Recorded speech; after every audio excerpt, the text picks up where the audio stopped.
that he does have ties to Muslim extremists. I don't know.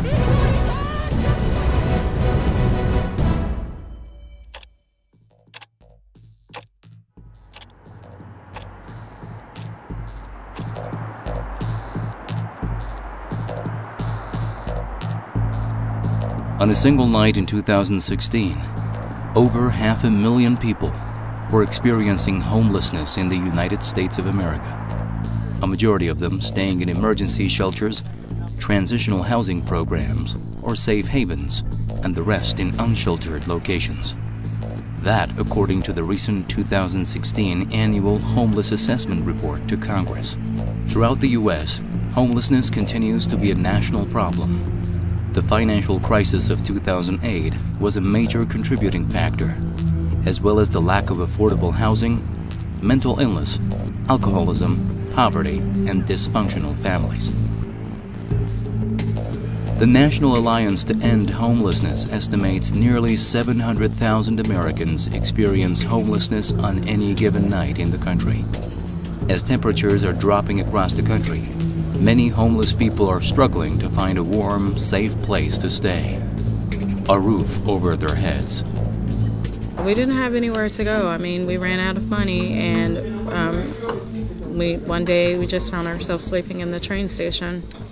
You really don't want to fall asleep there. So you have to keep your eyes open and, watch your surroundings, and it's just really hard. I don't really look people in the eye anymore. I look away because I'm just embarrassed. I feel hurt on the inside. I don't feel like a man on the inside because I can't provide for my family, can't provide for my kids. In the last week of January 2016, when cities around the country took a tally of their street populations, they counted a total of 549,928 people living in some form of homelessness. 60% of people experiencing homelessness were men, while 40% were women. More than 90% of homeless women are victims of severe physical and sexual abuse. On the other hand, 15% of the homeless population are considered chronically homeless, those with a disability who have experienced homelessness for a year or longer, or at least 4 episodes of homelessness in the last 3 years. The report also shows that 355,212 people experiencing homelessness are individuals, accounting for 65% of the homeless population, most of them over the age of 24. There are 194,716 people in families with children experiencing homelessness, representing 35% of the homeless population. But the most disturbing of all is that about 50% of the homeless population is over the age of 50. They often face additional health and safety risks associated with age, are more prone to injuries from falls, and suffer from cognitive impairment, vision or hearing loss, major depression, and chronic conditions like diabetes and arthritis. Among the U.S. homeless are those who used to fight for their country and now have to struggle for survival. About 8% of the homeless population are veterans. Washington, D.C. has the highest rate of veteran homelessness in the country. The interesting point is that 45% of homeless veterans are Black or Hispanic, and while less than 10% of homeless veterans are women, the number is rising. Research indicates that those who served in the Vietnam and post-Vietnam era are at greatest risk of homelessness. War-related disabilities or disorders often contribute to veteran homelessness, including physical disabilities, post-traumatic stress disorder, depression and anxiety, and addiction.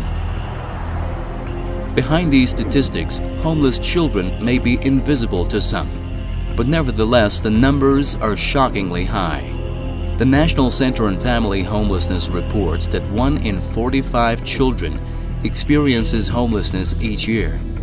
This number amounts to a staggering 1.6 million children in America. Reports also indicate that 71% of homeless children are doubled up, living with friends, family, or non-relatives for economic reasons, placing them among the 6.8 million people who stay in living conditions they do not control.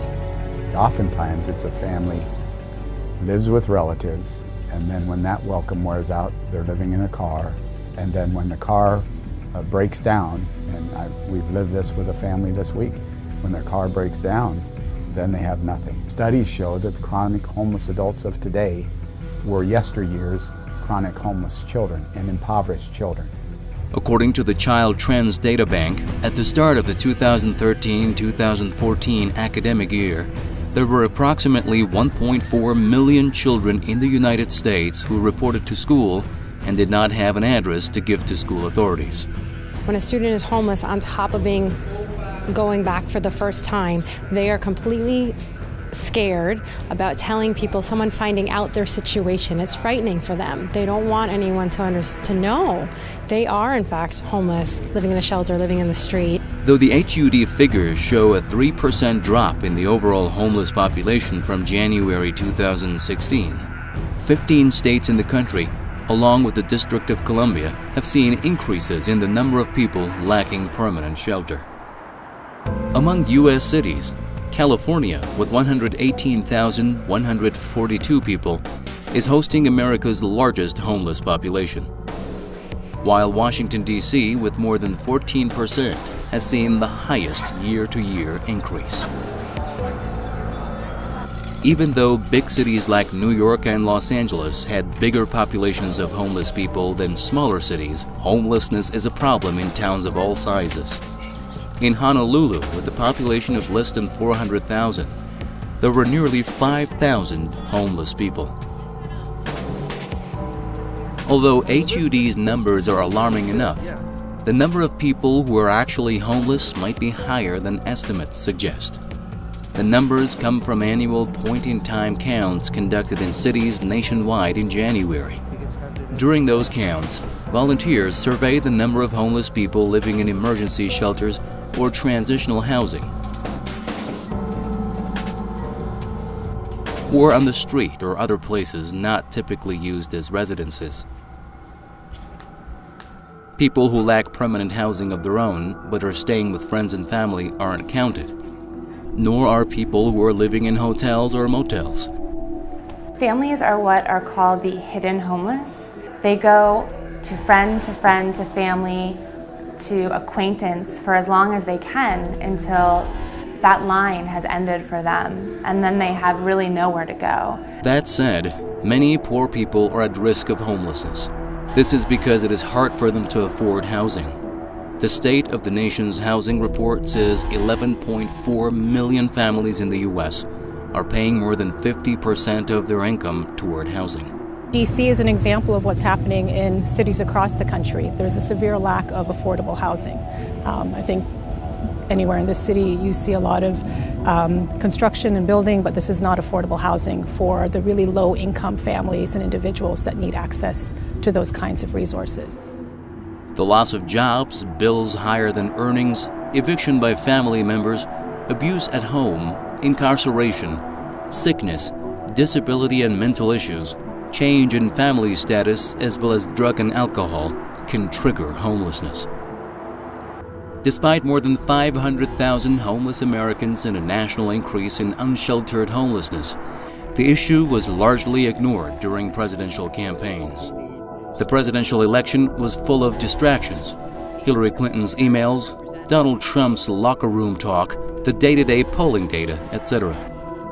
U.S. President-elect Donald Trump, who has built his brand on real estate, has not been quoted mentioning affordable housing so far, to show how he could be out of touch with the needs of the most vulnerable.